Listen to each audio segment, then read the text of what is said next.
Okay, welcome to another episode with Birding with Jason. Okay, here, well, this is not a bird, obviously, it's a tree. But I really want to show you this tree because this is the jackfruit tree, also known as the jaca. And the cool thing about this tree is the fruits, they're incredible. Now this is just a small one, but this is the jackfruit. Now there are actually two ways to eat this jackfruit.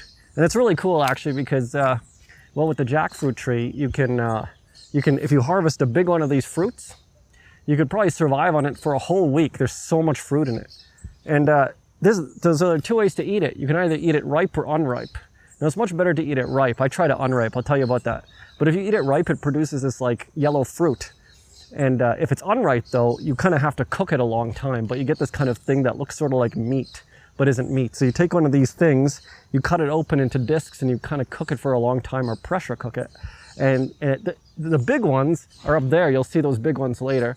And the big ones, the ripe ones, or the ones that are more mature, they produce an enormous amount of this sort of fruity, meaty substance. You could probably, if you were like in a survival situation and you found one of these, you could literally survive on one of those big fruits. One person could survive on it probably for a whole week because there's just so much of that meat stuff in it. And yeah, so this is the jackfruit. It's a really cool thing, but it's very sticky. If you have to cut off this fruit, the latex will leak away from it and it'll like ruin everything. So you got to be careful to wear gloves or put it in a bag and then take it home and make sure you don't get it in contact with anything else because it's a really sticky, hard to handle fruit. I guess that's why most people don't really harvest it themselves because it's very difficult to process. But with a little precautions you can. And probably this one tree, I can look at it right now. I can see at least one or maybe two, maybe one or two fruits here. There are probably 4 or 5 last time. I guess some people did take some. And there's another tree here. So probably this tree could easily allow you to survive for 1 month, just this one tree. So yeah, jackfruit or jaca, an incredible find. If you want to survive in the wilderness and you find one of these, you're good to go. I mean, of course, assuming that there's jaca there. If not, you might die of starvation. So that's it, the jaca. Here we have our first bird of the day, the common gallinule. It's there eating grass. I like seeing it eating grass because sometimes people in this park, they feed it, and I'm totally against feeding birds. I think it's such a horrendous thing to do. But here we have a common gallinule eating grass.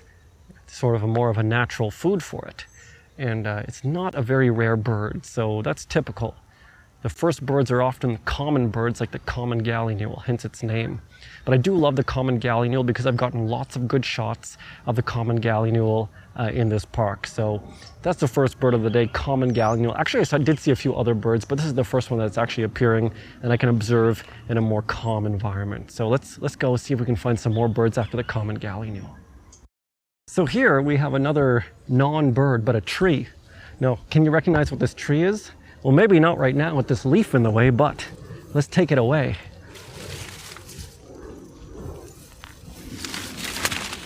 Bananas. Now, it looks to me like these bananas aren't ripe yet. They seem a little bit small, but maybe if I come back in a week or two, they'll be big enough to eat. See, this is what I really like, the idea of people harvesting their own food in local communities rather than getting so much imported foods. I really don't believe we should have every sort of variety of food all the time, imported all the time. It's very unsustainable. People should have more things like locally grown food like this. Pick it up and eat it right off the tree, or at least when the bananas get yellow. So that's cool. There's lots of banana trees around here. At least I won't die in the wilderness.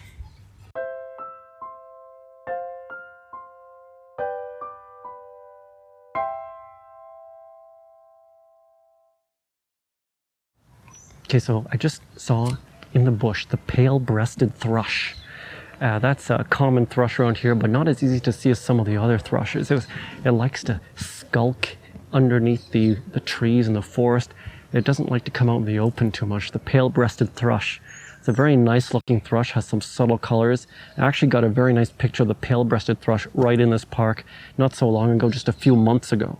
So that's one of the cool birds. So we got so far the common gallinule and the pale-breasted thrush. And I guess I'm hearing some bird calls right now. There was earlier in the grass over there, there was a ruddy ground dove.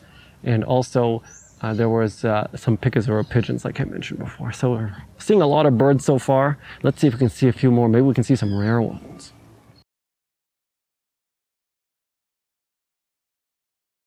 So actually, I just wanted to show you this incredibly large leaf. Look, it's almost as big as my head. Maybe it's even bigger. Hope I didn't hurt it too much. Yeah, these leaves are huge. And this back area is really cool because it has all kinds of, these plants. I don't know if these are native or wild plants, but I like this area because it's one of those areas that very few people come to. And so it gives a kind of much more peaceful sense than the main area. Actually, there's a much more popular area over there, and it's full of people, but I don't like to go to that area nearly as much because it just doesn't have a good sense of peace like this area does. And these areas, sometimes if you go to a park or a place with lots of trees, there may be lots of popular areas, but I think it's always worthwhile to go to find certain areas or go to the areas that are much less popular so you can have a little bit of more sense of just the plants and the animals around you without the distraction of people. And I think that's something that people in today's society sorely lack, a space to go, or even the impetus or motivation to go to a place where there's a little bit more serene peace with only plants and animals, just for a little bit of, thought and solitude.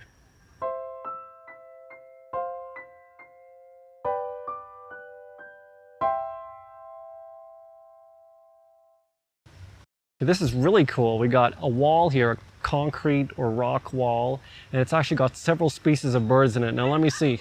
There's a neotropic cormorant, there's a Brazilian teal, and a common gallinule, and most interesting, there are two barefaced ibises here. Now the barefaced ibises have actually made a nest in this park, and the nest is over there. They have a nest, and I think there were three babies in that nest, maybe four, and there may be even more than one nest, but I just saw one nest. So it's just interesting. There's so many birds, and the barefaced ibis are just flying over the thing now. So there are quite a few. I think there are at least 3 adult barefaced ibises here, and maybe 3 or 4 juvenile barefaced ibises. That's quite interesting. You can see the barefaced ibis on this wall here. So species of birds that we've seen. Yeah, there are quite a few birds actually. I think there's the 2 species of thrush, rufous-bellied and pale-breasted.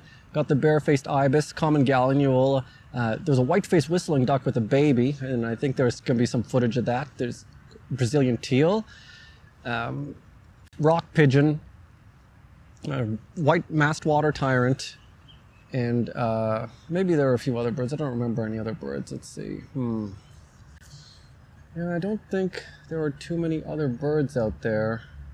There was, oh yes, there was the Rufus hornero as well, actually a subject of the documentary that we made a little while ago. So that's pretty much quite a lot of list of birds, considering I wasn't actually looking too hard for birds and focusing more on filming this thing, but still quite a lot of birds, some very easy ones because we're close to the water, so that was really cool.